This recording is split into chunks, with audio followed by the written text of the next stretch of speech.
এই শক্তি আমাদের থেকে যতটুকু দুর্বল হবে, বিশ্বের কাছে আমরা ততটুকু নত হব। বিশ্বের পরাশক্তি মুসলমানের বুদ্ধ অবস্থান নিয়েছে এবং এই পরাশক্তি যত তাদের অধীনস্থ যত রাষ্ট্র, যত ক্ষমতাসীন ব্যক্তিরা রয়েছে, ঐক্যবদ্ধভাবে পালিত হচ্ছে, বাংলাদেশ তার থেকে বাহিরে নয়। আমি বলবো স্পষ্টভাবে, আজ মুসলিম, অতএব এই জন্য বলবো যে আমরা সাধারণ মুসলমান যারা রয়েছি, আমাদের যতটুকু শক্তি রয়েছে তা দিয়ে আমরা মুসলমানের মধ্যে ঐক্য, ওলামা মাশায়েখদের মধ্যে ঐক্য, এই ঐক্যের বিকল্প নাই।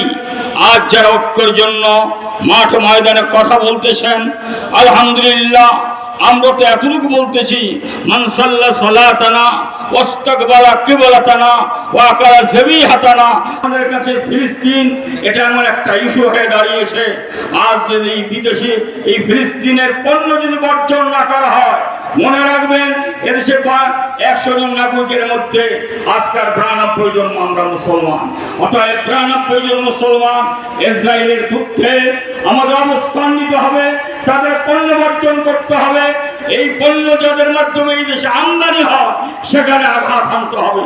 সরকারের কাছে আমরা নিবেদন করব, তোরা ইসরায়েলের পণ্য এই বাংলাদেশে আমদানি করা হবে না।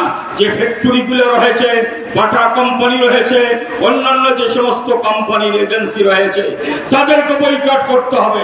বয়কটের মাধ্যমে প্রমাণ করতে হবে আমরা ইসরায়েলের সঙ্গে নাই, ফিলিস্তিনের সঙ্গে আছি।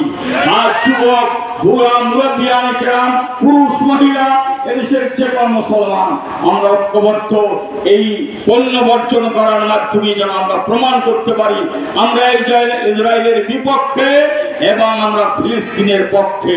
এটা প্রমাণ করার জন্য সরকারকে বলবো, আপনার হাতে যা কিছু আছে ইসরায়েলের পণ্যকে বর্জন করে ফিলিস্তিনের পক্ষে যেভাবে আপনার পক্ষপাতিত্ব করতে হয় সেটা আপনি প্রমাণ করবেন সংসদের বাহিরে।